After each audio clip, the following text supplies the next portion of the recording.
नमस्कार, मी प्रभावती आयरे मॅडम आहे. मी गिरणाऱ्या शाळेत उपशिक्षिका आहे. आत्ता मॅडम SMT कॉलेज यांनी जो व्हिडिओ सादर केला विद्यार्थ्यांसाठी तो अतिशय उपयुक्त असा होता. त्यात विद्यार्थ्यांसाठी जे पहिल्यांदा सांगितलं की तुमच्या आहारामध्ये सकस संतुलित आहार कसा असला पाहिजे याच्याविषयी जे मार्गदर्शन केले ते अतिशय उपयुक्त होते. आमच्या शाळेमध्ये पोषण आहार दिला जातो, त्याच्यात डाळ भात उसळ वगैरे असतात. पण घरी मुलं त्यांच्याकडे इथं म्हणजे काही मुलांकडे परिस्थिती अशी असते की त्यांच्याकडे संध्याकाळी जेवायला काही नसतं. मग अशा वेळेस ते काहीतरी त्यांच्याकडे जे असेल ते पदार्थ ते खातात आणि जे काही पालक असे असतात की ते कामानिमित्त बाहेर जातात तेव्हा आपल्या मुलांना पैसे देऊन जातात. आमच्या शाळेच्या जवळच गेटजवळच हॉटेल्स वगैरे आहेत.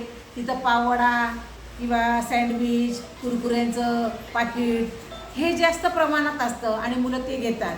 हा व्हिडिओ बघितल्यामुळे कमीत कमी मुलांमध्ये असं कळलं त्यांना की आपण जे सँडविच घेतो किंवा पाववडा घेतो तळलेल्या पदार्थांमुळे कोणतं नुकसान होतं, शरीराला काय अपाय होऊ शकतात किंवा कुरकुरे खाल्ल्यामुळे काय होऊ शकतं हे त्यांना कळलेलं आहे.